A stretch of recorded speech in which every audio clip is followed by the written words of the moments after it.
അപ്പോൾ ചോദിച്ചു, നീ ഇപ്പം അങ്ങോട്ട് ചാടിയിട്ട് തന്നെ പിന്നെ ആരാ ഇങ്ങോട്ട് ചാടിക്കുക? എന്താ അവിടെ പെട്ട അതും ആയില്ലേ? നമ്മൾ ഈ ബക്കറ്റും കയറും കിണറ്റ് പോയത് എടുക്കാനാണ് പാതാളക്കരണ്ടി കൊണ്ടുപോയി കുത്തി നമ്മൾ പാതാളക്കരണ്ടിയും കിണറ്റ് പോയി. എന്ത് ചെയ്യും? മനസ്സിലായില്ലേ? അതുപോലെ ഇല്ലേ ഇപ്പം അത്. അപ്പോൾ തന്നെ ഇപ്പം അങ്ങോട്ട് കൊണ്ടുപോയിട്ട് അത് പറ്റില്ല. അപ്പം നമ്മൾക്ക് എന്താ വേണ്ടോ നിശ്ചയില്ലാതെ അങ്ങോട്ടും ഇങ്ങോട്ടും ഒന്നും രൂപം കിട്ടിയില്ലേ? അപ്പോഴാണ് ഈ കാർന്നോരെ നീട്ടു ജാമ്പവാൻ കാർന്നോര് പറഞ്ഞു. അദ്ദേഹം പറഞ്ഞു, പണ്ടൊക്കെ ഞാൻ സർവീസിൽ ഇരുന്ന കാലത്ത് എന്ത് ജാതി ചാട്ടം ചാടിയതാ. റിട്ടയർ ആയതിൻ്റെ ശേഷം അപ്പം അത്രയ്ക്കൊന്നും ചാടാൻ വയ്യ. പടയ്ക്ക് കോട്ടയ്ക്കലൊക്കെ പോവും വരും എന്നല്ലാതെ എന്ത് പറ്റില്ല. പണ്ടത്തെ മാതിരി ചാടിയാൽ പിന്നെ നടത്തം കൂടി ഇല്ലാണ്ട് ആവുമെന്നൊരു പേടി. അതുകൊണ്ട് ഇപ്പൊക്ക് പണ്ടത്തെ മാതിരി ഒന്നും വയ്യ. അതാണ് അമ്പോ പൂർവമസ്മാകമപ്യാസിൽ കശ്ചൽ ഗതിരപരാഗ്. പണ്ടൊക്കെ എൻ്റെ ചാട്ടം എന്ത് ജാതി ചാട്ടായിരുന്നു. തേവയം വയസ്സപ്പാരം അനുപ്രാപ്താസ്മസാമ്പ്രതം. ഇപ്പോഴച്ച വല്ലാതെ വയസ്സായി പോയി. അതുകൊണ്ട് ഇപ്പൊ ഒന്നും പറ്റണില്ലേ.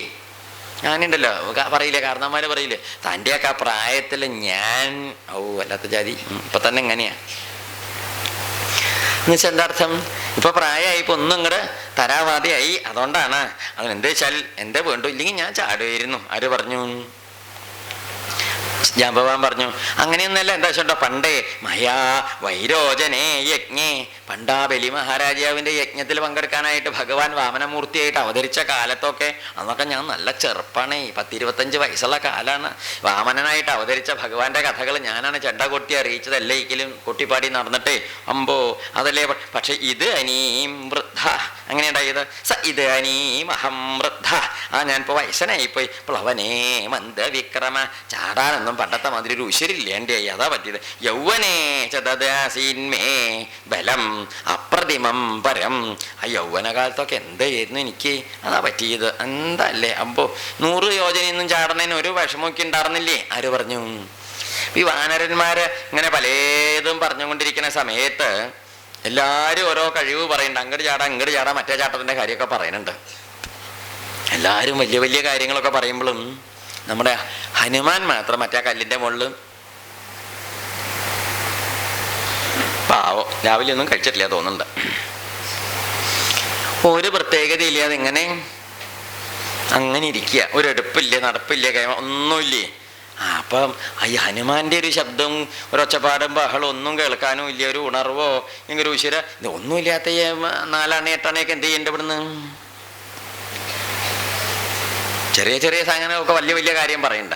പക്ഷേ ഈ വലിയ കഥയുള്ള ആളാന്ന് പറഞ്ഞ ആൾ മാത്രം മിണ്ടാണ്ടിരിക്കുകയാണേ. തസ്യതേ വീരകാര്യസ്യ നകിഞ്ചിൽ പരിഹാസ്യതേ ഏഷ സഞ്ജോദയാമ്യേനം യക്കാര്യം സാധയിഷ്യതി.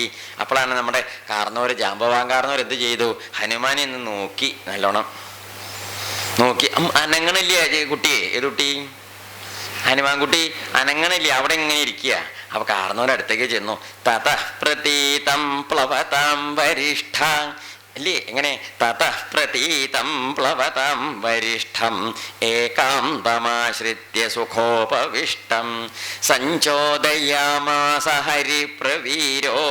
ഹരിപ്രവീരം ഹനുമന്തമേവ. ഹനുമാന്റെ അടുത്ത് ചെന്നിട്ട് എന്ത് ചെയ്തു എന്ന് വെച്ചോണ്ടോ? സഞ്ചോദയാമാസ ഒന്ന് ലേശം നേരം പണിയെടുത്തു, പ്രേരിപ്പിച്ചു. അടുത്തേക്ക് ചെന്നിട്ട് പറയുകയും ചെയ്തു, ഉണ്ണിയെ. ആരെ വിളിച്ചു? ഉണ്ണിയെ. ഇത് മൂളലേ ഉള്ളൂല്ലോ.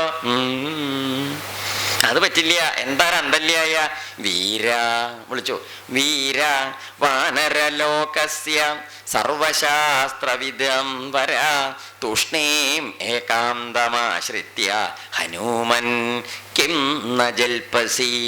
ഉണ്ണിയെ, വാനരലോകത്തിന്റെ നാഥനായ ഉണ്ണി എന്താ ആരോടും ഒന്നും മിണ്ടാതെ ഇങ്ങനെ അനങ്ങാണ്ടിരിക്കണത്? ഏയ് ഹനുമൻ ഹരിരാജസ്യ സുഗ്രീവസ്യ സമോഹ്യസി രാമലക്ഷ്മണയോശ്ചാപി തേജസാ ച ബലേന ച. ഉണ്ണിയെ, സുഗ്രീവന്റെ ബലത്തിന് സമാണ് ഉണ്ണിയുടെ ബലം, രാമലക്ഷ്മണന്മാരുടെ ബലത്തിന് സമാണ് ആ തേജസ് ഉണ്ണിയുടേത്. അതിന് എന്തു വേണ്ടു? ബലം ബുദ്ധിശ്ച തേജശ്ച സത്വം ച ഹരിപുങ്കവ വിശിഷ്ടം സർവഭൂതേഷു കിമാത്മാനം ന സജ്ജസേ. ബുദ്ധിയും ബലവും ശക്തിയും കൈക്കരുത്തും വിക്രമവും പരാക്രമവും എല്ലാ മഹിമകളും ഉണ്ണിയുടെ കയ്യിലിരിക്കണം. ഇതൊക്കെ ഇതൊക്കെ ഉണ്ടായിട്ടും എന്താ ഉണ്ണിയെ ഇതൊന്നും മനസ്സിലാക്കാതിരിക്കണത്, അവനവൻ്റെ കഥയൊന്നും മനസ്സിലാക്കാതെ മിണ്ടാണ്ടിരിക്കണത്? അതിലേ പറയണത്, ഉണ്ണി അന്ന് കുട്ടിക്കാലത്ത് പണ്ട് അഞ്ജന പെറ്റ കാലത്ത്, അഞ്ജനീ ഉണ്ണിയെ പെറ്റ അഞ്ജനാനന്ദനം വീരം ജാനകീ ശോകനാശനം കപീശമക്ഷഹന്താരം വന്ദേ ലങ്കാ ഭയങ്കരം എന്ന് പറഞ്ഞ മഹാനുഭാവനായ ഉണ്ണിയെ പണ്ട് അഞ്ജന പെറ്റ കുന്നിൻ്റെ മുകളിൽ ഉണ്ണിയെ പെറ്റ കാലത്ത്, പെറ്റ് വീണ ആ കാലത്താണ് എന്ത് ചെയ്തത്? സൂര്യൻ ഉദിച്ചു വരുന്നത് കണ്ടപ്പം വിഷ്ണു അമ്മേക്ക് വിഷ്ണു ഒപ്പം ഞാൻ പറിച്ച് തിന്നപ്പഴം എന്നും പറഞ്ഞ് ചാടിയതാണ് എവിടേക്ക്? സൂര്യൻ്റെ നേരെ എന്തോ പഴമാണെന്ന് വിചാരിച്ച് പിടിച്ച് മുഴുങ്ങി തിന്നാനായിട്ട് ചാടി ചെന്ന സമയത്ത് ദേവേന്ദ്രൻ ഇങ്ങനെ ഐരാവതത്തിൻ്റെ പുറത്ത് ഇങ്ങനെ പോവുകയായിരുന്നു അന്തരീക്ഷത്തിൽ കൂടി പോകുമ്പോഴാണ് ഇത്ര പോകുന്ന കുട്ടി ചാടി എവിടേക്ക് ചെല്ലണത്? സൂര്യനെ പിടിച്ച് മുഴുങ്ങാൻ. അപ്പം ഈ ദേവേന്ദ്രൻ വിചാരിച്ചു, ഇതിപ്പോൾ ഇത്ര പോകുന്ന പ്രായത്തിൽ ഇതൊക്കെ പിടിച്ച് മുഴുങ്ങാൻ പുറപ്പെട്ടതൊക്കെ ഒരാളായാൽ എന്തൊക്കെ പിടിച്ച് മുഴുങ്ങും? ഏട്ടത്തം കാണിക്കുക ചോദിച്ചിട്ട് വജ്രായുധം അങ്ങോട്ട് കഴിച്ചു എന്തിൻ്റെ നേരെ? ആ കൂട്ടരുടെ കുട്ടികളുടെ നേരെയൊക്കെ നമ്മൾ വെട്ടെത്തി എടുക്കുമോ? ചെറിയ ഈർക്കിലൊക്കെ അല്ലേ എടുക്കാൻ പാടുള്ളൂ. വജ്രായുധം കൊണ്ട് ഈ കുട്ടി താടിക്ക് കൊണ്ട് നിലത്തേക്ക് അങ്ങോട്ട് വീണു ബോധം കെട്ട മട്ടായി. ഇത് ബോധം കെട്ട് വീണു. അമ്പൊന്നും പറയണ്ട. ഈ ഉണ്ണി ബോധം കെട്ട് വീണ സമയത്ത് വായുപുത്രനാണല്ലോ ഹനുമാൻ. തൻ്റെ മകനെ ദേവേന്ദ്രൻ ഇതുപോലെ വീഴ്ത്തിയിട്ട് കണ്ടപ്പോഴേക്ക് വായു ഭഗവാൻ അങ്ങോട്ട് ദേഷ്യം വന്നു. വായു ഭഗവാൻ എന്തേ ദേഷ്യമുണ്ടോ? വായു ഭഗവാൻ ഒരു മുന്നറിയിപ്പും ഇല്ലാതെ 2.5 മാസത്തേക്ക് ലീവിൽ അങ്ങോട്ട് പോയി. ലീവിൽ പോയപ്പോൾ എന്താ ഉണ്ടായത്? അമ്പോ ഭൂമിയിൽ വായു ഇല്ലാതെയായി. ഇപ്പം പലരും മാസ്ക് വെച്ച് നടക്കാൻ തുടങ്ങി. ഏത് ശ്വാസം പോണില്ല, വരുന്നില്ല, ഒരിക്കലും വായു സഞ്ചാരമില്ല. വായു ഇല്ലാണ്ട് ഇപ്പം കഷ്ടത്തിലായി. എന്തു ചെയ്യും? അങ്ങനെ ദേവന്മാരും അസുരന്മാരും എല്ലാവരും കഷ്ടത്തിലായിട്ടിരിക്കുന്ന സമയത്ത് അമ്പോ ഒന്നും പറയണ്ട. വായു ഇല്ലെങ്കിൽ കഷ്ടമായില്ലേ? എല്ലാവരും കൂടി ചെന്നു വായു ഭഗവാനെ വിളിച്ചു. എന്താ അങ്ങനെ ചോദിച്ചു. വായു ഭഗവാൻ പറഞ്ഞു, എൻ്റെ ഉണ്ണിയുടെ തലക്കിട്ട് തല്ലാൻ മാത്രം അയ്യോ, നിങ്ങൾ എന്താ ഉത്തരവാദിത്തല്ലേ അയ്യാ കാണിച്ചത്? ഞാൻ വരില്ല എന്നും പറഞ്ഞു. ബ്രഹ്മാവ് അങ്ങനെ പറയും ഞാൻ എൻ്റെ മകനെ തൊട്ട് കളിച്ചാൽ ഞാൻ സമ്മതിക്കില്ല എന്നും പറഞ്ഞാൽ വായു ഭഗവാന്റെ ദേഷ്യം അദ്ദേഹം ഇല്ല. അയ്യോ ആൾക്കാർ ചത്തു പോകട്ടെ, എൻ്റെ ഉണ്ണി ചത്ത മാതിരി ആയില്ലേ, എന്താ നിങ്ങൾ മിണ്ടാണ്ടിരിക്കുന്നത്? പ്രതികരിക്കുകയോ എല്ലാവരും? എന്താ ഇന്ദ്രൻ ചെയ്തത് ശരിയായോ? എന്താ നിങ്ങളത് പറയാത്തത്? നിങ്ങളുടെ കാര്യം മാത്രമേ ഉള്ളൂ പ്രധാനം, എൻ്റെ ഉണ്ണിയുടെ കാര്യം എന്താ നിങ്ങൾക്ക് പ്രധാനമല്ലേ? ഞാൻ വരില്ല. ആര് പോയി? എങ്ങനെ പിടിച്ചിട്ട് ആരെ കിട്ടണില്ല? വായു ഭഗവാനെ അമ്പോ ഒന്നും പറയണ്ട. അപ്പോഴേക്ക് ദേവന്മാർക്ക് മനസ്സിലായി. നാട്ടുകാരൊക്കെ ഏതാണ്ട് മുക്കാലും ശ്വാസം മുട്ടിയൊക്കെ നേരെയായി തുടങ്ങി. ദേവന്മാരെല്ലാവരും കൂടി വന്നിട്ട് വായു ഭഗവാനോട് പറഞ്ഞു, അങ്ങനെ ചെയ്യരുത്. എന്താ അങ്ങനെ ചെയ്യരുത്? കുട്ടീനെ എന്ത് ചെയ്യും? അതിനെ നിങ്ങൾ വീഴ്ത്തിയില്ലേ? ഒന്നുമില്ലെങ്കിൽ ചെറിയ കുട്ടിയല്ലേ, നോക്കി കണ്ടും ചെയ്യണ്ടേ? ഇങ്ങനെ ചെയ്യാൻ പാടുണ്ടോ? പിന്നെ അല്ലാതെ ഒരു ഈർക്കിലുണ്ടൊക്കെ തല്ല് വെച്ചാൽ തരക്കേടില്ല. ഇത് ടീച്ചറെ എന്താ അങ്ങനെ ചെയ്തത്? ചൂരലുണ്ട് തല്ല് എൻ്റെ ഉണ്ണി ആര് ചോദിച്ചു? അങ്ങനെ ചോദിക്കില്ലേ? അതേ മട്ടിൽ എന്താ ചെയ്തത് ചോദിച്ചു. ആള് മുഷിഞ്ഞു. വായു ഭഗവാൻ മുഷിഞ്ഞ് നാട് വിട്ട് പോകാൻ പുറപ്പെട്ട സമയത്ത് എല്ലാവരും കൂടി വന്നിട്ട് പറഞ്ഞു, അങ്ങനെയൊന്നും ഇല്ല, ഞങ്ങളെല്ലാവരും വേണ്ട മാതിരി മനസ്സിരുത്താം എന്നും പറഞ്ഞു. ദേവേന്ദ്രൻ വന്നിട്ട് എന്ത് പറഞ്ഞു? സോറി. ആദ്യം ദേവേന്ദ്രൻ വന്നിട്ടാണ് ക്ഷമ പറഞ്ഞു. പേടിക്കണ്ട, ഒന്നും സംഭവിക്കില്ല. അങ്ങയുടെ ഉണ്ണിക്ക് ഞാൻ അമ്പയച്ചു എന്ന് പറഞ്ഞില്ലേ, അതുകൊണ്ട് ആ കുട്ടിക്ക് ഒരു പരിക്കും ഉണ്ടാവില്ല. പിന്നെ ഇപ്പം എന്താ വെച്ചാൽ എൻ്റെ അമ്പ് കൊണ്ട് ആ താടി ഒരു ലേശം ഇങ്ങനെ നിൽക്കും. അതുകൊണ്ട് അതൊരു പേരായിട്ട് തീരുക കുട്ടിക്ക്. വലിയ സാധാരണക്കാരുടെ താടിയേക്കാൾ കുറച്ചും കൂടി കേമായ താടി ഉള്ളവനായതുകൊണ്ട് കേമായ താടി ഉള്ളവൻ എന്നുള്ള അർത്ഥത്തിൽ ഹനുമൻ അല്ലെങ്കിൽ ഹനുമാൻ എന്ന് പേരുണ്ടാവുന്നു. ഹനുച്ചൽ താടിയല്ലെന്ന് പറയുന്ന പേരാണ് ഹനു. അപ്പോൾ വിശിഷ്ടമായ താടി ഉള്ളവനായതുകൊണ്ടാണ് ഹനുമാൻ. താടി പറഞ്ഞാൽ രോമല്ല കേട്ടോ, നമ്മൾ അതുള്ളവരുണ്ട്. ഇതല്ല, ഇത് താടി എല്ലിൻ്റെ കാര്യമാണ്. താടി നമുക്ക് മറ്റേ രോമാച്ചാൽ അത് പിന്നെ വടിക്കുകയും മുറിക്കുകയോ ചെയ്താൽ അതിൻ്റെ ആ പ്രകൃതി പോവില്ലേ? ഇത് എല്ലിൻ്റെ ഈ താടി എല്ലിങ്ങനെ വിശേഷം അങ്ങനെ ഹനുമാൻ. അപ്പോൾ ബ്രഹ്മാവ് വന്നിട്ട് പറഞ്ഞു, എന്താ ഈ പറയണത്? ഉണ്ണിമെടുക്കാൻ ഞങ്ങളുടെ ആളല്ലേ? ആ ബ്രഹ്മാവ് അനുഗ്രഹിച്ചിട്ട് പറഞ്ഞു, ഇവന് നിശ്ചയില്ലാത്തൊരു ശാസ്ത്രം ഉണ്ടാവില്ല, എല്ലാ ശാസ്ത്രങ്ങളും ഇവന് നിഷ്ഠ ഉണ്ടാവും. എന്നിട്ട് ബ്രഹ്മാവ് ഒന്നും കൂടി പറഞ്ഞു, ശാസ്ത്രങ്ങളിൽ വിദ്വാനാവുന്ന മാത്രമല്ല ഈ കുട്ടിക്ക് ലോകത്തിലെ ഒരായുധം ഏൽക്കില്ല. എന്തിന്? എൻ്റെ ബ്രഹ്മാസ്ത്രം പോലും ഞാൻ ഒഴിവാക്കി. എന്ത്? ബ്രഹ്മാസ്ത്രത്തിൽ പോലും ആര് പെടില്ല? ഈ ഉണ്ണി പെടില്ല. അങ്ങനെ എല്ലാ ദേവന്മാരെ അനുഗ്രഹിച്ച് അങ്ങോട്ട് കേമാക്കി. അങ്ങനെ കേമായി മഹാകേമനായി ഈ ഉണ്ണി. ഇതിനാച്ചാൽ വലിയ ശക്തി, ലോകത്ത് ഇവനെ കടക്കാനോ ശക്തിയുള്ളവരാരും ഉണ്ടാവില്ല, ബുദ്ധിയുള്ളവരാരും ഉണ്ടാവില്ല, പാണ്ഡിത്യമുള്ളവരാരും ഉണ്ടാവില്ല, മിടുക്കുള്ളവരാരും ഉണ്ടാവില്ല, മഹിമയുള്ളവരാരും ഉണ്ടാവില്ല. എല്ലാം കൊണ്ടും മഹാകേമനാവും അങ്ങോട്ട് അനുഗ്രഹിച്ച്. അത് ചെറിയ കുട്ടിക്കുറങ്ങനാവണ കാലത്ത് അങ്ങനെയല്ല, സന്തോഷമായി വായു ഭഗവാൻ ലീവൊക്കെ മാറ്റി തിരിച്ചങ്ങോട്ട് വന്നു. ഉദ്യോഗത്തിന് കയറി, എല്ലാവർക്കും ശ്വാസം വന്നു തുടങ്ങി, പോയി തുടങ്ങി, വിട്ടു തുടങ്ങി, വലിച്ചു തുടങ്ങി. അങ്ങനെ കാര്യങ്ങളൊക്കെ നന്നായി ലോകത്ത് നടക്കാൻ തുടങ്ങി. അപ്പം എന്താ ഉണ്ടായി, ചെറിയ ഉണ്ണിയാണെങ്കിലോ ചെറിയ കുട്ടിയല്ലേ, അതിങ്ങനെ LKG UKG നടക്കണത് വികൃതിയാണേ. അതിന് അങ്ങനെ ഒരു കഥയാണ്, നല്ല വികൃതി. ഓടുക ചാട്, അത് ഓടുക ചാട്, ഓടുക ചാട്, ഓടുക ചാട്. അങ്ങനെ മഹർഷിമാരൊക്കെ പുഴയുടെ കരയിലിരുന്ന് ദേവാരൊക്കെ കഴിക്കും. ഇതെന്ത് ചെയ്യും, ഇത് വന്നിട്ട് ഇവരുടെയൊക്കെ തലയിൽ കയറും, പുറത്തേക്ക് ചാടും, പുറത്തേക്ക് ചാടും, തലയിലേക്ക് കയറും, അവിടുന്ന് വെള്ളത്തേക്ക് ചാടും, ഇങ്ങോട്ട് ചാടും, നേതിയെടുത്തുകൊണ്ടുപോകും, തിന്നും. അത് ഇങ്ങനെ അങ്ങനെ തേദിക്കാൻ തട്ടിക്കളി. ഇങ്ങനെ വലിയ ബുദ്ധിമുട്ടായി. സന്യാസിമാരും യോഗീശ്വരന്മാരൊക്കെ അങ്ങനെ ജപിക്കാനിരിക്കുമ്പോൾ മൂക്കിന് തോണ്ടും. അവര് പിന്നെ മാത്രല്ല മഹാശല്യനെ, എന്തൊരു ശക്തി, അതിനെ ആർക്കും അടക്കി നിർത്താനും വയ്യേ. എന്താ അല്ല, നമ്മളപ്പോൾ കണ്ണുരുട്ടി പേടിപ്പിച്ചിട്ടൊന്നും അതിനൊരു കാര്യമില്ല. എന്തൊരു ശക്തി അതിന് പിടിച്ചാലും കിട്ടില്ല.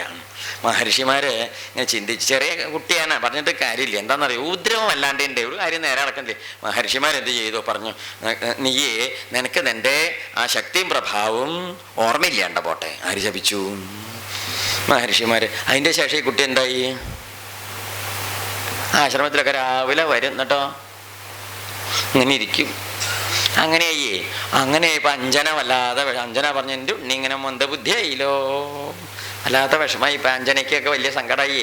അഞ്ജനയ്ക്ക് സങ്കടമായപ്പം ദേവന്മാരെ ചെന്ന് ആശ്രയിച്ചു, മഹർഷിമാരെ ആശ്രയിച്ചു. മഹർഷിമാർക്കും തോന്നി പാവ അമ്മയുടെ വിഷമം കണ്ടപ്പോൾ. മഹർഷിമാർ പറഞ്ഞു, സാരമില്ല, അവന് അവൻ്റെ ശക്തി ഓർമ്മയുണ്ടാവില്ല, പക്ഷേ വേറെ ആരെങ്കിലും അത് ഓർമ്മിപ്പിച്ചാൽ അപ്പോൾ ഈ ശക്തിയൊക്കെ വീണ്ടും തിരിച്ചു വന്നോളൂന്നും പറഞ്ഞു. അങ്ങനെയുണ്ട്. അപ്പം അത് കാരണം ഇപ്പം എന്താ ശക്തിയും പ്രഭാവമൊക്കെ കയ്യിലിട്ടാലും അതൊന്നും ഇപ്പം എന്തിലില്ല, ഓർമ്മയിലില്ല. അതുകൊണ്ടാണ് നമ്മുടെ നാട്ടിൽ അങ്ങനെയൊക്കെ ഉണ്ട്. പണ്ടൊരു വല്യമ്മ വന്നിട്ട് പറഞ്ഞു, തിരുമേനി ഇതെൻ്റെ മോളുടെ കുട്ടിയാണേ, ഇതിന് വല്ലാത്ത ജാതി വികൃതിയാണേ, ഓ എന്നൊക്കെ പറഞ്ഞു. എന്തെങ്കിലും ജപിച്ച് തരണേ, ഇതിനൊന്ന് വികൃതിയില്ല എൻ്റെ ആക്കി തരണേ എന്ന് നമ്മൾ ശുശ്രൂഷ ജപിച്ചു കൊടുത്തു. പോയി. പിന്നെ ഒരു 4 മാസം കഴിഞ്ഞപ്പോൾ, തിരുമേനി ഇത് പൊട്ടനായി പോയേ, എന്തെങ്കിലും ഒന്ന് ജപിച്ചു തരണേ, ഇതിനൊന്ന് വികൃതി ഉണ്ടാക്കി തരണേ. നമ്മൾ ലേശം ജപിച്ച ആ അമ്മയ്ക്ക് കൊടുത്തു. എന്താ കാരണം, അതിനെന്തെങ്കിലും ആയാലും ഇതിന് രൂപം ഉണ്ടാവുള്ളൂ. എന്ത് കുട്ടികൾക്ക് കുട്ടിക്കാലത്ത് വികൃതിയും അത് ഇതൊക്കെ ഉണ്ടാവും. കുട്ടിക്കാലത്ത് അല്ലാതെ 56-ാമത്തെ വയസ്സിൽ പെൻഷൻ വാങ്ങി വരുമ്പോൾ വികൃതി കാണിക്കാൻ പറ്റുമോ? ആ സമയത്ത് ചെയ്യാവുന്നതല്ലേ അന്ന് ചെയ്യാൻ പറ്റുള്ളൂ. വികൃതി കാണിക്കേണ്ട കാലത്തല്ലേ അത് ചെയ്യാൻ പറ്റുള്ളൂ. അല്ലാതെ ഒരു ഘട്ടം കഴിഞ്ഞതൊക്കെ ചെയ്യാൻ പറ്റുമോ? അല്ല. മുത്തപ്പൻ്റെ 93-ാമത്തെ പിറന്നാൾ കൂടാൻ പോയത്. മുത്തപ്പനെ കണ്ട് കണ്ട് അവിടെ ഉണ്ട്, വടക്കേ മുറ്റത്ത് ചിരട്ടപ്പുട്ട് ചുട്ട് കളിക്കുന്നുണ്ട്. അങ്ങനെ ഉണ്ടാവും. 93 വയസ്സായ കാരണവർ വടക്കേ മുറ്റത്ത് മണ്ണും ചളിയും കൊണ്ടും ചട്ടപ്പുട്ട് ചുട്ട് കളി. അപ്പം ഈ ചട്ടപ്പുട്ട് ചുട്ട് കളിക്കൽ എന്തല്ല ഒരു മോശമായ അതൊരു 5, 6, 7 വയസ്സൊക്കെ ഉള്ള കാലത്തൊക്കെ നമ്മൾ കേൾക്കുമ്പോൾ തരക്കേടില്ല. അത് ഒരു മനസ്സിലായില്ല. അപ്പം ഓരോ കാലത്തല്ലേ അതൊക്കെ പറ്റുള്ളൂ. വികൃതി വേണ്ട കാലത്ത് വികൃതി വേണം, അതില്ലാത്ത കാലത്ത് അത് പാടില്ല. അത് കുട്ടികൾക്ക് വികൃതി ഉണ്ടെന്നും പറഞ്ഞിട്ട് ജാതിക്കൊന്നും പുറപ്പെടരുത്. തിരിച്ച് നമുക്കിതല്ലേ പണി, ഇത് ഓഫാക്കലും ഓൺ ചെയ്യലും. എന്ത് അപ്പം ഇതുപോലെ പണ്ടായതേ, ഇതിന് നല്ല പ്രസരിപ്പും വികൃതിയൊക്കെ ഉണ്ടായിരുന്നു. അതൊക്കെ ഇവർ എന്ത് പറഞ്ഞു, ഓർമ്മയില്ലാണ്ട പോട്ടെ എന്ന് ശപിച്ചു. അതിൻ്റെ ശേഷം ഒന്നും ഓർമ്മയില്ലാണ്ട്. പിന്നെ മഹർഷിമാരെ പറഞ്ഞു കൊടുത്തു, ഓർമ്മ ആരെങ്കിലും പറഞ്ഞ ഓർമ്മ വരുമ്പം ശരിയാവുമെന്നും പറഞ്ഞു. അതാണ് ഇപ്പം എന്തുണ്ടായത്. ഈ ഇദ്ദേഹം പറയണേ, എന്താ ഉണ്ണി ഇതൊക്കെ. അപ്പോൾ അത് ഓർമ്മയില്ലേ, അന്ന് സൂര്യബിംബത്തെ ചാടി പിടിക്കാൻ പുറപ്പെട്ടതും അങ്ങനെ സൂര്യബിംബം ഇല്ലേ ആലോചിച്ചു, ഓർമ്മയുണ്ടോ ചോദിച്ചു. അങ്ങനെ ഇതിങ്ങനെ ജാമ്പവാൻ കാരണവരിങ്ങനെ ചോദിക്കുമ്പം ഹനുമാൻ ഇങ്ങനെ, നമ്മൾ ഈ ബലൂൺ ഉണ്ടല്ലേ, ബലൂൺ നല്ല വലിയ ജാതി ബലൂൺ, വിൽപ്പള അങ്ങാടിയിൽ കണ്ടല്ലോ വലിയ ജാതി ബലൂൺ. ഇപ്പം അങ്ങനെ ഒരു കൂട്ടം കാണാനില്ല അങ്ങാടിയിൽ. നമ്മുടെ കാലത്തൊക്കെ ടിട്ടി ചെറുതേ ഉണ്ടായിരുന്നുള്ളൂ. എന്ത് ഇപ്പം നമ്മളെന്നെ പിടിച്ചിട്ടാലും അതിലേറെ വലിപ്പമുള്ള ജാതി ഉണ്ട്. എന്നിട്ട് അതിങ്ങനെ കണ്ടാൽ ഇങ്ങനെ ഒരു സാധനം ഉണ്ടാവില്ല. കാറ്റ് ഇങ്ങനെ നിറയ്ക്കുമ്പം ഇങ്ങനെ വലുതായി വരണം കണ്ടില്ലേ, പുട്ടും കടലൊക്കെ കഴിച്ചാൽ മതി. എന്താവും, നല്ലോണം അങ്ങനെ ഉറപ്പിലിങ്ങനെ വളർന്നു വരില്ലേ ആര്, ഈ ബലൂണ്. ശരിയല്ലേ ഇത്? അപ്പോൾ നമുക്ക് തോന്നും, ഇത്ര വലിപ്പുണ്ടായിരുന്നു ഈ സാധനം, ചുറ്റി മടക്കി കുപ്പായ കേശായിട്ട് കൊണ്ടുവന്നത് എന്ന് തോന്നില്ലേ? അതേമാതിരി ഉണ്ണി ഇങ്ങനെ ഇരുന്ന ഉണ്ണി കുറച്ച് കഴിഞ്ഞപ്പോൾ എന്താ ഉണ്ടായത്, താത്ത കപീന മൃഷഭേന ചോതിത പ്രതീതവേഗ പവനാത്മജ കപി പ്രഹർഷയം സ്താം ഹരിവീരവാഹിനീം ചകാരരൂപം മഹദാത്മനസ്തദ. തൻ്റെ രൂപം അമ്പോ ഇങ്ങനെ വളർന്ന് വളർന്ന് വലുതായി വലുതായി വന്നു. വലുതായി വന്നു എന്ന് മാത്രമല്ല, വലിയൊരു സ്വരൂപമായിട്ട് ഇങ്ങോട്ട് തീർന്നതിൻ്റെ ശേഷം അശോഭതമുഖം തസ്യ ജൃംഭമാണസ്യ ധീമത അംബരീഷോപമം ദീപ്തം വിധൂമൈവ പാവക. തീയെ പുകയില്ലാത്ത തീയുണ്ടല്ലോ ഇങ്ങനെ ജ്വലിച്ച കത്തണു. അതേ ജാതി തേജസ്സുള്ള മുഖം ഇങ്ങനെ ഉയർന്നുയർന്ന് ഇങ്ങനെ വന്നു. അപ്പോഴേക്ക് എന്തേണ്ടായത്? അവിടുന്ന് ആരുജൻ പർവ്വതാഗ്രാണി, അവിടുന്ന് ആ ശരീരം വളർന്നു വളർന്നു വലിയൊരു ശരീരമായപ്പോൾ എന്ത് ചെയ്തു? നേരെ തൊട്ടപ്പുറത്തിരിക്കണേ ആ പർവ്വതത്തിൻ്റെ മുകളിലേക്ക്, മഹേന്ദ്രം എന്ന് പറഞ്ഞ പർവ്വതത്തിൻ്റെ മുകളിലേക്ക് ആര് കയറി? ഹനുമാന്റെ ഒരു സ്വരൂപം പറയുക വെച്ചാൽ എന്തല്ലേ പറയണത് നോക്കൂ. അദ്ദേഹം ഇങ്ങനെ ചിന്തിച്ചു, ഈ വിധം സാഗരം ശോഷയിഷ്യാമി പ്ലവമാന സമാഹിത.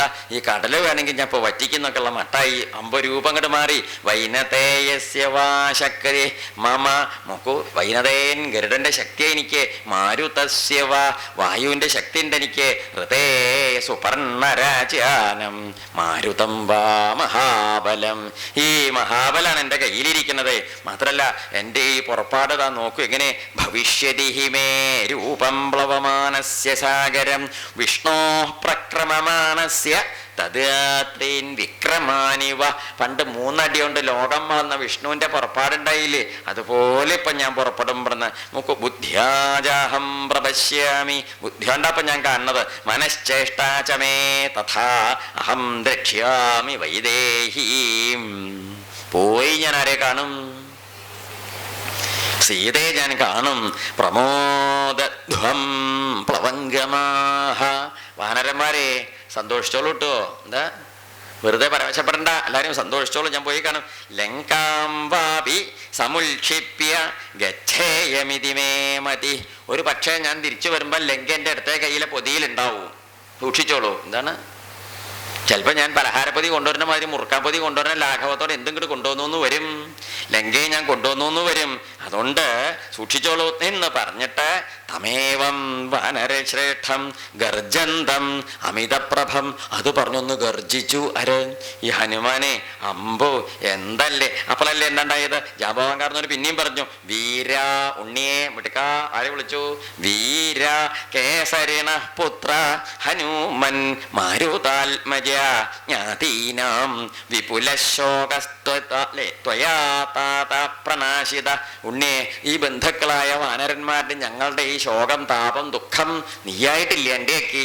എന്താ വേണ്ടോ നിശ്ചല്ലാതെ കഷ്ടത്തിലായിട്ട് എങ്ങനെ മുമ്പിക്ക് പോകണ്ടോ നിശ്ചല്ലാണ്ടിരിക്കുന്ന സമയത്താണ് പൊണ്ണി എന്ത് ചെയ്തത്? സഹായിയായിട്ട് വന്നത്. അതുകൊണ്ട് എന്തേ ഉള്ളൂ, ഞങ്ങളെ നീ രക്ഷിച്ച് ഈ വിധത്തിൽ നമ്മുടെ സുഗ്രീവ കൽപ്പനയ്ക്ക് ഇപ്പം മരിക്കാൻ പോണവരാണേ, നീയാണ് ഞങ്ങളുടെ ആശ്രയം എന്ന് പറഞ്ഞപ്പം അതിങ്ങോട്ട് കേട്ടപ്പം ഹനുമാൻ എന്ത് ചെയ്തു? വലിയ ഭാവത്തോട് കൂടിയിട്ട് ആരുരോഹ എവിടേക്ക് കയറി? മഹേന്ദ്രത്തിലേക്ക്. ആരുരോഹ നഗശ്രേഷ്ഠം മഹേന്ദ്രമരിമർദ്ദന. ആ അരിമർദ്ദനൻ മഹേന്ദ്രത്തേക്ക് പോകും. അങ്ങോട്ട് മഹേന്ദ്രത്തിലേക്ക് കയറിയെന്ന് മാത്രമല്ല എന്തുണ്ടായെന്നറിയോ? അമ്പോ ഈ വലിയ ഭീകരമായ ശരീരത്തോടു കൂടി മഹേന്ദ്രത്തിന്റെ മുകളിലേക്ക് കയറിയപ്പോൾ കാറ്റിങ്ങനെ വീശണതേ ഹനുമാന്റെ കയ്യെ കാലൊക്കെ ഇല്ലേ അതിൻ്റെ ഇടയിൽ കൂടി തട്ടിയിട്ട് ഒരു വലിയ ഭീകര ശബ്ദം ഉണ്ടായി എന്നാണ്. അതിൻ്റെ ഇടയിൽ ഇങ്ങനെ തട്ടിയിട്ട് കാറ്റിങ്ങനെ തട്ടമുണ്ടാവില്ലേ ശബ്ദം. വിചചാര ഹരിശ്രേഷ്ഠോ മഹേന്ദ്രം. അപ്പോൾ മഹേന്ദ്രത്തിന്റെ മുകളിൽ അങ്ങടും ഇങ്ങടും നടന്നു. അങ്ങടും നടക്കുന്ന സമയത്ത് എന്താണ്ടായിരുന്നറിയോ? ബാഹുഭ്യാം പീഡിതസ്തേന മഹേന്ദ്രത്തിന്റെ മുകളിലിരിക്കണ ഈ പർവ്വത ശിഖരങ്ങളൊക്കെ ഈ നടത്തത്തിന്റെ ശക്തിയിൽ എന്തായിട്ടിരുന്നു എന്നറിയോ? പർവ്വതത്തിന്റെ ശിഖരങ്ങളൊക്കെ ഇടിഞ്ഞു വീഴാൻ തുടങ്ങി. മരങ്ങളൊക്കെ ആ ചതഞ്ഞ ചബന്തിയായിട്ട് തീർന്നു കാലിൻ്റെ അടിയിൽ. രാജ സിംഹാഭ്യഹതോ മഹാൻ മത്ത ഇവ. സിംഹത്തിന്റെ കൈ കൊണ്ട് ചത്ത ആനയെ പോലെയായി. എന്ത് പർവ്വതങ്ങളെ ഒന്നും പറയണ്ട. അങ്ങനെ ഇരിക്കുന്ന സമയത്താണ് ഈ ഹനുമാൻ അതിൻ്റെ മുകളിലേക്ക് അങ്ങോട്ട് കയറി. എല്ലാവരെയും ഒന്ന് അങ്ങോട്ട് നോക്കി, സകലതയ്ക്ക് നോക്കി ഒന്ന് തൊഴുതു. എന്തിന്? ആരെ പൂവനെ എന്താ സസൂര്യായ. ആരെ നമസ്കരിച്ചോ? സസൂര്യായ മഹേന്ദ്രായ പവനായ സ്വയംഭുവേ ഭൂതേഭ്യശ്ചഞ്ജലിം കൃത്വാ ചകാര ഗമനേ മതിം. സൂര്യന് നമസ്കാരം, ഇന്ദ്രന് നമസ്കാരം, വായുഭഗവാന് നമസ്കാരം, ബ്രഹ്മദേവന് നമസ്കാരം, സകല ഭൂതേഭ്യശ്ച സകല ജീവജാലങ്ങൾക്ക് നമസ്കാരം. എല്ലാവരെയും തൊഴുത് കൈ കൂപ്പിയിട്ട് നമസ്കരിച്ചിട്ട് അഞ്ജലിം പ്രാങ്മുഖ കൃത്വാ പവനായ ആത്മയോനയെ കിഴക്കോട്ട് നോക്കിയിട്ട് കൈ കൂപ്പി തൊഴുത് അച്ഛൻ വായുഭഗവാനെ നമസ്കരിച്ചു. തതോ ഹി വിവൃധേ, നല്ലോണം തതോ ഹി വിവൃധേ ഗന്ധും ദക്ഷിണോ ദക്ഷിണം ദിശം. അങ്ങനെ തെക്കോട്ട് ചാടി പുറപ്പെടാനായിട്ട് ഉത്സാഹിച്ച സമയത്ത് ഈ കയ്യെ ഇങ്ങനെ കയ്യെ അമരിയ കാരണത്താൽ ഉണ്ടാവണ കാറ്റിന്റെ ഗതിയുടെ അസ്ക്യത, അത് മാത്രല്ല കാലിങ്ങനെ അമരുമ്പം പർവ്വതത്തിൽ ഇങ്ങനെ ഭൂമി ഇങ്ങനെ കുലുങ്ങിയെന്ന് മാത്രല്ല, എല്ലാവരും വിറച്ചു. ഭൂലോകത്തുള്ളവര് തരൂണാം പുഷ്പിതാഗ്രാണാം സർവം പുഷ്പമശാദയത്, പൂത്തു നിൽക്കുന്ന മരങ്ങളുടെ പൂക്കളൊക്കെ ഹനുമാന്റെ നടത്തത്തിന്റെ കാറ്റിന്റെ വേഗത കൊണ്ടൊക്കെ നിലത്തേക്ക് വീണു. തേന പാദം മുക്തേന അമ്പോ പുഷ്പൗഹേന സുഗന്ധിന സർവത സമൃദ്ധ ശൈലോഭവ പുഷ്പമയോ യഥ. ഈ മരങ്ങളിലൊക്കെ ഇരിക്കുന്ന പൂക്കൾ ഹനുമാന്റെ ചലനം കൊണ്ട് അല്ലെ ഭൂമി കുലുങ്ങിയിട്ട് പൂക്കളൊക്കെ വീഴ കാരണത്താൽ ദൂരെ നിന്ന് നോക്കിയവർ കണ്ടപ്പോൾ തോന്നിയത് എന്താണെന്നറിയോ? കുന്ന് പൂവിന്റെ കുന്നാണെന്നാ തോന്നിയത്. എന്തിന്റെ കുന്ന്? പൂക്കൾ നിറഞ്ഞു നിൽക്കല്ലേ. അദ്ദേഹം ചെയ്തു അവിടെ നിന്ന് അങ്ങനെ ഒന്ന് അങ്ങോട്ടും ഇങ്ങോട്ടൊക്കെ നടന്നു. നോക്കൂ, തതസ്ഥ സവിഷയ പാമ്പുകളൊക്കെ എന്താണ്ടായത്? ഈ ചവിട്ടിന്റെ അമർത്തി ചവിട്ട് കാരണം പർവ്വതത്തിലിരിക്കുന്ന പാമ്പുകൾ അരിശം കയറിയിട്ട് പരസ്പരം പാറയമ്പിൽ കടിച്ചു, തീപ്പൊരി ഉണ്ടായി എന്നാണ്.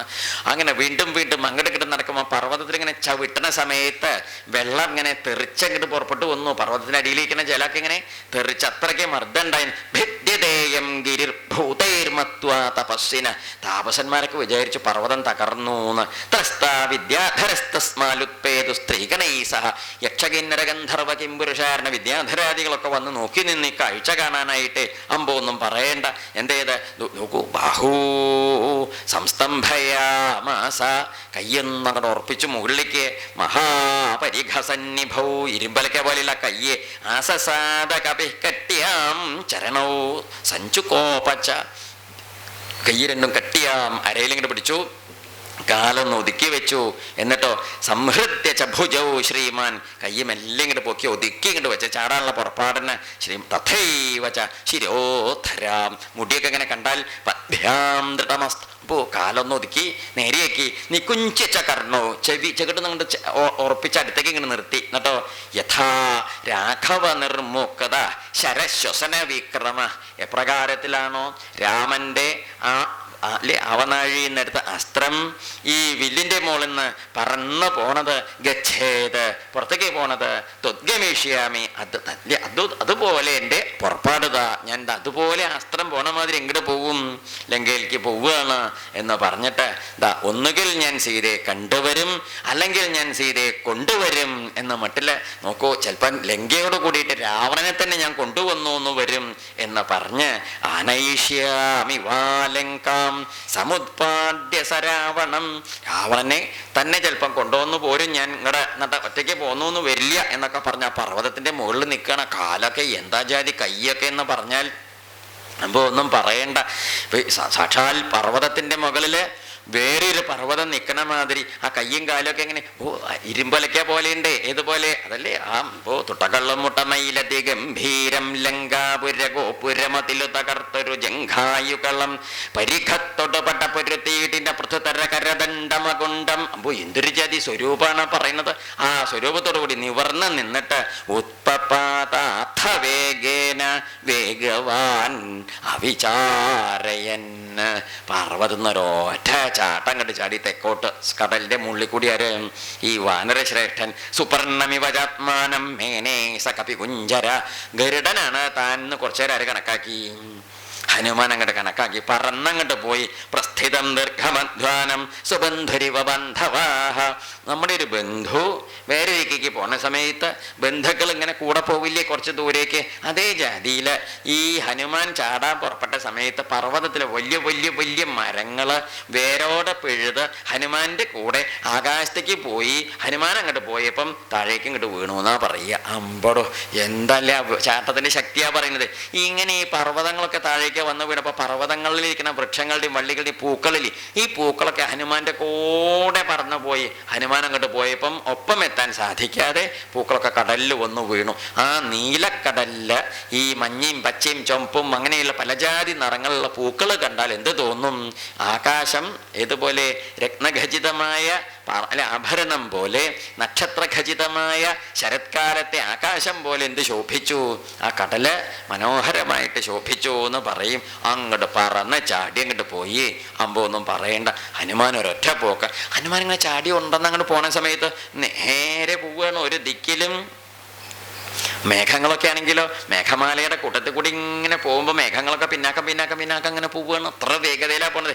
ഈ അതിവേഗതയിൽ ചാടി സമുദ്രത്തിന്റെ അപ്പുറത്തേക്ക് പുറപ്പെട്ടപ്പോൾ യക്ഷകിന്നര ഗന്ധർവ കൂട്ടരൊക്കെ ഇല്ലേ ഈ വാനരശ്രേഷ്ഠനെ കണ്ട് എന്താ ഏതാ എവിടെയാണെന്നൊന്നും ഇഷ്ടമില്ലാതെ അങ്ങനെ നിൽക്കണോ. അങ്ങനെ ഇരിക്കുന്ന സമയത്താണ് ഈ പോണ സമയത്ത് എല്ലാവരും കൂടി ഇങ്ങനെ കാത്തിരുന്ന് തൊഴുകയാണ്. രാമകാര്യത്തിന് പോവുകയായതുകൊണ്ട് വലിയ ഗെയിമായിട്ട് കൊണ്ടുപോകണുണ്ട്. അപ്പോൾ ത്വരതേ കാര്യകാലോമേ അഹശ്ചാപ്യതിവർത്തതേ പ്രതിജ്ഞാചമയാദത്താതസ്ഥാതവ്യമിഹന്തരേ. അപ്പോഴാണ് എന്താണ്ടായേ ചോദിച്ചാൽ ദേഹം ഇങ്ങനെ ചാടി പൊന്തി പുറപ്പെട്ട് വരാൻ എവിടെയും നിന്നില്ല. അതുണ്ടായത് ഒരു ദിക്കിലും നിന്നില്ല. കാരണം എന്താണെന്നറിയോ? പ്രതിജ്ഞാചമയാണ്, ഞാൻ പ്രതിജ്ഞ ചെയ്തിട്ടുണ്ട്, പോയി വന്ന് കാര്യം നടത്തിയിട്ടേ ഉള്ളൂ എന്ന്. അഹശ്ചാപ്യതിവർത്തതേ, നേരം വൈകുന്നേരം ആവുകയായി. എന്തായി? അഹശ്ച ഹസ് പകല് കഴിയായി, രാത്രി സന്ധ്യ ആവുകയേ. അപ്പം അതുകൊണ്ട് ആണ്. അപ്പം എന്താണ്ടായെന്നാണെങ്കിൽ ഈ ദേവന്മാരൊക്കെ വിചാരിച്ചു ഈ ഉണ്ണിമിടുക്കൻ ആര് ഈ വാനരനുണ്ണി ഹനുമാനുണ്ണി ഇങ്ങനെ ചാടി പോകുമ്പം അവരെല്ലാവരും കൂടി വിചാരിച്ചു എന്താ വെച്ചാൽ നമുക്കൊന്ന് നോക്കാലോ ഇതിൻ്റെ മിടുക്കെന്താന്ന് അറിയാനായിട്ട്. കുട്ടികളെ കളിപ്പിക്കാൻ ഒരു രസമാണല്ലോ. അവരെല്ലാവരും കൂടി വിചാരിച്ച് പുറപ്പെട്ട് എന്ത് ചെയ്തു ആവാം എന്ന് വിചാരിച്ചിട്ട് ഈ സുരസ എന്ന് പറഞ്ഞ നാഗമാതാവിനെ പറഞ്ഞയച്ചു. നാഗമാതാവ് എന്ത് ചെയ്തു വെച്ചാൽ അവിടെ ചെന്നിട്ട് അങ്ങനെ ഈ ഹനുമാനോട് പറഞ്ഞു ഇതേ പോണവരൊക്കെ എൻ്റെ ആഹാരമാണ് എന്നൊക്കെ പറഞ്ഞ് കുറേയൊക്കെ അങ്ങനെയൊക്കെ പലതും പറഞ്ഞു നോക്കിയേ സുരസയുടെ അടുത്ത്. അപ്പോൾ സുരസ എന്ത് ചെയ്തു വെച്ചാൽ പറഞ്ഞു എൻ്റെ ആഹാരമായിട്ട് തീരും. അപ്പം ഈ അദ്ദേഹം ഞാൻ രാമൻ്റെ കാര്യത്തിന് പോവുകയാണ്. അപ്പം അതുകൊണ്ട് എനിക്ക് എന്ത് പറ്റില്ല, നിൽക്കാനൊന്നും നേരമില്ല, കഴിഞ്ഞു വന്നിട്ട് മതിച്ച കുറച്ചു നേരം ഇവിടെ ബസ് സ്റ്റോപ്പിൽ നിന്നാൽ ഞാൻ തിരിച്ചു വരുമ്പം കാണാം. ഒരു കാര്യത്തിന് പോകുമ്പം വഴിയിൽ അന്തലിയായിക്ക് പറ്റില്ല. അപ്പം അതുകൊണ്ട് അത് പറ്റില്ല, എനിക്ക് എന്നെ ഇവിടെ ഏൽപ്പിച്ച് വഴി പോകുന്നതൊക്കെ എൻ്റെ ആഹാരമാണ്, എനിക്ക് അതുകൊണ്ട് ആഹാരമായിട്ട് കൽപ്പിച്ചതാണെന്നും പറഞ്ഞു. വല്ല സ്വൈരക്കടായിപ്പോയി, വഴി തടസ്സാണത്. എന്ത് വല്ലാത്ത ബുദ്ധിമുട്ടേ. അപ്പം എന്ത് ചെയ്തു? ഇവള് വായ ഇങ്ങനെ വലുതാക്കി. ഹനുമാനോ വായ പിന്നെയും വലുതാക്കി. ഇവളുടെ വായക്കനുസരിച്ച് തൻ്റെ ശരീരം ഇരട്ടിച്ച് പിന്നെയും വലുതാക്കി. അങ്ങനെ വലുതായി ഇവളുടെ വായ കുറേ ഇങ്ങോട്ട് വലുതായി. അപ്പം ഹനുമാൻ തൻ്റെ ശരീരം ഇങ്ങോട്ട് ചെറുതാക്കി ഇതിൻ്റെ വായയിലേക്ക് അങ്ങോട്ട് കയറി. എന്നിട്ട് പറഞ്ഞു തിരിച്ചിങ്ങോട്ട് പോകുന്നു എന്ന് പറഞ്ഞു ബൈ പിന്നെ കാണാമെന്ന് പറഞ്ഞു. എന്താ കാരണം? വായയ്ക്ക് കയറാൻ ഞാൻ എന്നോട് പറഞ്ഞു, ഞാൻ കയറി. വായയ്ക്ക് കയറുമ്പം മുഴുങ്ങേണ്ട ഉത്തരവാദിത്തം എൻ്റെ അല്ല, ആരുടെയാണ്? അത് പിന്നെ ഞാൻ പോകുന്നിട്ട് പറഞ്ഞിട്ട് കാര്യം ഉണ്ടാവും, അവനവൻ്റെ ഉത്തരവാദിത്തമല്ലേ ചെയ്യണം. അപ്പം പറഞ്ഞ കാര്യം ഞാൻ നേരേക്ക് കാണാം, പിന്നെ കാണാം, അത്യാവശ്യത്തിന് പോകുമെന്ന്. അങ്ങനെ പോയി കുറേ അങ്ങോട്ട് മുമ്പിലേക്ക് പോയി. അമ്പൊന്നും പറയണ്ട. അങ്ങനെ പോന്നു. അപ്പോൾ രാമൻ എൻ്റെ കാര്യത്തിന് പോണേ ആ ഒരു വലിയ സന്തോഷമായി. കുറച്ചും കൂടി മുമ്പിലേക്ക് പോയപ്പോൾ സിംഹിക എന്ന് പറഞ്ഞിട്ടൊരു രാക്ഷസിയാ. അവൾ പിന്നെ എന്തിനെ വന്നു വെച്ചാൽ അവൾ ഛായാഗ്രഹിണി എന്ന് പറഞ്ഞാൽ എന്താ? സിനിമയിലത്തെ ഒന്നല്ല കേട്ടോ. ഛായാഗ്രഹിണി എന്ന് പറഞ്ഞാൽ എന്താ അർത്ഥം എന്നറിയോ? ഛായ നിഴല് പിടിച്ച് മുഴുങ്ങണം, നിഴല് പിടിച്ച് വെച്ച്. അപ്പം ഹനുമാൻ ഇങ്ങനെ മുമ്പിക്കും എന്തോ ഒന്ന് പിടിവലി, മുമ്പിക്കും എന്തോ ഒരു പിടി നോക്കുമ്പോൾ ബളാണേ ആര് അവ ചോദിച്ചു എന്തിനെന്നെ പിടിച്ചു വലിക്കുന്ന? മനസാ ചിന്തയാമാസ പ്രവൃദ്ധ കാമരൂപിണി. ഇഷ്ടംപോലെ വേഷം മാറാൻ പറ്റുള്ള കാമരൂപിണി ഈ സുരസല്ല നമ്മുടെ സിംഹിക വന്നു. അതുകൊണ്ട് പറഞ്ഞു ഈ വഴി പോണവരൊക്കെ എൻ്റെ ആഹാരമായിട്ടാണ് കൽപ്പിച്ചത്, അതുകൊണ്ട് നിഴല് പിടിച്ച് മുഴുങ്ങണ കൂട്ടത്തിലാണ് ഞാൻ എന്നും പറഞ്ഞു. അപ്പോൾ പറഞ്ഞു ഒന്ന് എന്നെ വിട്ടോ, ഞാൻ രാമൻ്റെ കാര്യത്തിന് പോവുകയാണ് പറഞ്ഞു. ഇവള് സമ്മതിക്കണില്ല. ആര്? എന്തായാലും ഒരു കാര്യത്തിന് പോകുമ്പോൾ തടസ്സപ്പെടുത്തുന്നത് ഒന്നും പറയണ്ട. അവൾക്കൊന്നും അങ്ങോട്ട് കൊടുത്തു. സിംഹിക പറഞ്ഞു നന്നായി, ഇനിയിപ്പോൾ ആഹാരത്തിൻ്റെ ആവശ്യം ഉണ്ടാവും തോന്നുന്നില്ല. എന്താ കാരണം? ഞാൻ ഈ ട്രിപ്പ് കൊടുക്കുക വേണ്ടി വരില്ലോ. എവിടെ വായക്കൂടി കഴിക്കേണ്ടി അജാതിയെ കിട്ടിയത് ആര്? സുരസയുടെ കാര്യം അവിടെ നേരിയാക്കിയ മാതിരി സിംഹികയുടെ കാര്യം ഇവിടെ നേരിക്ക്. പിന്നെ ഇങ്ങനെ പോവുകയാണ് ആര്? ഹനുമാൻ ഇവിടെ നിൽക്കണില്ലേ? പോയി. അപ്പം ഇങ്ങനെ പോണ സമയത്താണ് ഹനുമാൻ ഇങ്ങനെ പോകുന്ന സമയത്ത് വഴിയിൽ എന്താ ഉണ്ടായേ ചോദിച്ചാൽ ഈ സാഗരം പറഞ്ഞു. സാഗരം എന്ന് പറഞ്ഞാൽ എന്താണ്? പണ്ട് ശ്രീരാമൻ്റെ പൂർവികനായ സഗര മഹാരാജാവ് എടുത്ത് വളർത്തി കൊണ്ടുവന്നതുകൊണ്ടാണ് സാഗരത്തിന് എന്ത് പേരുണ്ടായത്? സമുദ്രത്തിന് സാഗരം എന്ന് പേരുണ്ടായത്. അപ്പം ആ സാഗരം എന്ത് ചെയ്തു? പഴയ ബന്ധുത്വം ആലോചിച്ച് നോക്കിയിട്ട് രാമനോടുള്ള ഒരു സ്നേഹവും ബന്ധവും കണക്കാക്കിയിട്ട് രാമൻ്റെ ആളായിട്ട് പോവുകയാണ് ഹനുമാൻ എന്ന് കണക്കാക്കിയിട്ട് ഒരു സഹായം ചെയ്യണമല്ലോ എന്ന് ഉദ്ദേശിച്ചിട്ട് എന്ത് ചെയ്തു? നമ്മുടെ ഈ സമുദ്രത്തിൻ്റെ അടിയിൽ മുങ്ങിക്കിടക്കണേ പർവ്വതം ഉണ്ടായിരുന്നു, നമ്മുടെ ഈ ഹിമവാന്റെ പുത്രനെ മൈനാകെന്ന് പറയും. മൈനാകത്തിനോട് പറഞ്ഞു, മൈനാക നീ ഒന്ന് പോയി ചെന്ന് എന്ത് ചെയ്യണം, ഒന്ന് ഹനുമാൻ കുട്ടി ചാടി പോകുമ്പോൾ കുറേ ദൂരം ചാടുമ്പോൾ വയ്യാണ്ടി ഇപ്പോൾ ഒന്ന് ഇത്തിരി ചെന്ന് അത്യാവശ്യം കഴിക്കാൻ വേണ്ട സ്നാക്സും ഒക്കെ ആയിട്ട് പോകണം. എന്തിന്? വഴിയിലൊന്ന് വിശ്രമിച്ച് ലേശ ആഹാരമൊക്കെ കഴിച്ച് ഇത്തിരി വെള്ളമോ കാപ്പിയോ ചായയൊക്കെ കുടിച്ചൊന്ന് മയങ്ങി വിശ്രമിച്ച് ഇത്തിരിയൊക്കെ ക്ഷീണം തീർത്തിട്ട് അങ്ങോട്ട് പോയിക്കോട്ടെ. അതിനിപ്പോൾ എന്താ, നമ്മുടെ അവനവൻ്റെ ആൾക്കാരുടെ കാര്യത്തിന് പോവില്ലേ കുട്ടി, ഇപ്പം നമ്മൾ വേണ്ടത് ചെയ്യണ്ടേ എന്നും പറഞ്ഞു. അപ്പോൾ ഹനുമാൻ എന്ത് ചെയ്യിച്ചു? ഹനുമാൻ ഇങ്ങനെ പോകുന്ന സമയത്താണ് ആര് വന്ന് മൈനാകം പൊന്തി ഇങ്ങോട്ട് വന്നു. അപ്പോൾ ഹനുമാൻ ഇങ്ങനെ ഹനുമാൻ്റെ മുമ്പേക്ക് മൈനാകം പൊന്തി കടലിൽ നിന്ന് പൊന്തി വന്ന് കണ്ടപ്പോൾ ഹനുമാൻ വിചാരിച്ചു ഇതും വണ്ടി ബ്ലോക്കാക്കാൻ വരികയാണെന്ന്. ഇവനും വണ്ടി തടയാൻ വരാൻ നിരീക്ഷിച്ചിട്ട് മൈനാകത്തിന് എന്ത് ചെയ്തു? നെഞ്ചോണ്ടൊരു തട്ടങ്ങോട്ട് കൊടുത്തു. മൈനാകം ഊര കുത്തി താഴെ വീണു. പിന്നെ കുഴമ്പൊക്കെ തേച്ച് രണ്ടാമതും വന്നു. എന്തിനു? എല്ലാത്തെയായി തട്ടായിപ്പോയി, നെഞ്ചോണ്ടുള്ള തട്ടാണേ. അയ്യോ ഞാൻ അങ്ങനെ തടസ്സം ചെയ്യാൻ വന്നല്ലേ, എന്താ കാര്യം വേഗം പറഞ്ഞോളൂ പറഞ്ഞു. ഓടിയും കൊണ്ടാര് ചോദിച്ചു? ഹനുമാൻ ചോദിച്ചു. ഒന്നുമില്ലേ, ഞാൻ സമുദ്രം പറഞ്ഞയച്ചിട്ട് വരികയാണേ, അങ്ങ് ഇത്ര ദൂരം സഞ്ചരിക്കുന്ന സമയത്ത് ക്ഷീണമാവുമല്ലോ നിരീക്ഷിച്ച് ഒന്ന് ഇരുന്ന് വിശ്രമിച്ചിട്ട് ആഹാരം കഴിച്ചിട്ട് വെള്ളം കുടിച്ചിട്ട് പോവാലോ നിരീക്ഷിച്ചിട്ട് ഞാൻ എന്താ സ്നാക്സും ഫ്രൂട്ട്സും കൂൾ ഡ്രിങ്ക്